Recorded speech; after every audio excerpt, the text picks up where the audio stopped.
முக்கிய செய்தி நிதி நிறுவன மோசடி வழக்கில் தேவநாதன் யாதவ் என்பவர் கைது செய்யப்பட்டுள்ளார்.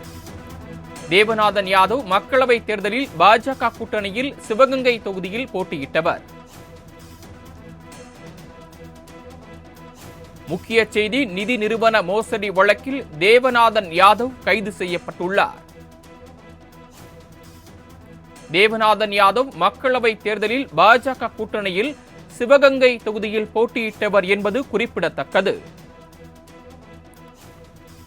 முக்கிய செய்தி நிதி நிறுவன மோசடி வழக்கில் பாஜக சார்பில் கடந்த நாடாளுமன்ற தேர்தலில் சிவகங்கை தொகுதியில் போட்டியிட்ட தேவநாதன் யாதவ் கைது செய்யப்பட்டுள்ளார்.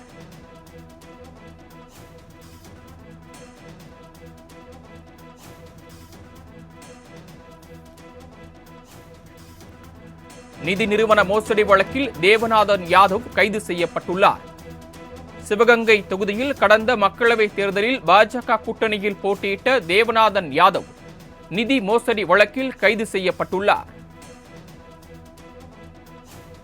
முக்கிய செய்தியாக பார்த்துக் கொண்டிருக்கிறோம். நிதி நிறுவன மோசடி வழக்கில் கடந்த மக்களவை தேர்தலில் பாஜக கூட்டணியில் சிவகங்கை தொகுதியில் போட்டியிட்ட தேவநாதன் கைது செய்யப்பட்டுள்ளார்.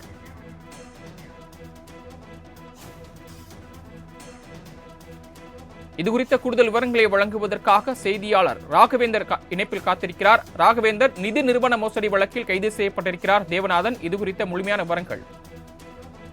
வணக்கம்.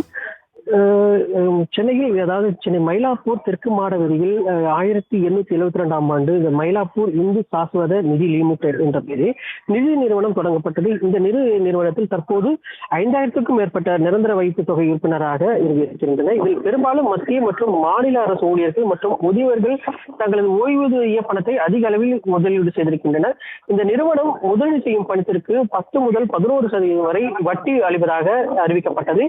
இதனிடையே இந்த நிதி நிறுவனத்தில் முதலீடு செய்தவர்கள் 525 கோடி ரூபாயை திரும்ப கொடுக்க மறுப்பதாக பாதிக்கப்பட்டவர்கள் முதலீட்டாளர்கள் மற்றும் குற்றம் சாட்டியிருக்கின்றனர். மேலும் 150க்கும் மேற்பட்டோருக்கு வழங்கிய காசோலை பணம் இல்லாமல் திரும்பியதால் பரபரப்பு ஏற்பட்டதால் இதனால் பாதிக்கப்பட்டவர்கள் குவிந்த வண்ணம் வந்தனர். இது தொடர்பாக பாதிக்கப்பட்டவர்கள் இது தொடர்பாக பொருளாதார குற்றப்பிரிவு போலீசாரிடம் புகார் அளித்தனர். அதன் அடிப்படையில் தற்போது இந்த நிதி நிறுவன உரிமையாளராக இருக்கக்கூடிய தேவநாதன் தற்போது திருச்சியில் வைத்து கைது செய்யப்பட்டிருக்கிறார். பொருளாதார குற்றப்பிரிவு போலீசார் அவரை திருச்சியில் கைது செய்து தற்போது சென்னைக்கு அழைத்து வர பணியில் ஈடுபட்டிருப்பதாக தெரிவிக்கப்பட்டிருக்கு.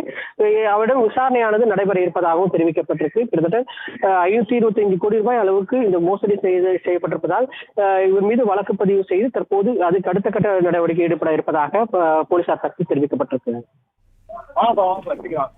தாங்கள் வழங்கிய தகவல்களுக்கு நன்றி ராகவேந்தர்.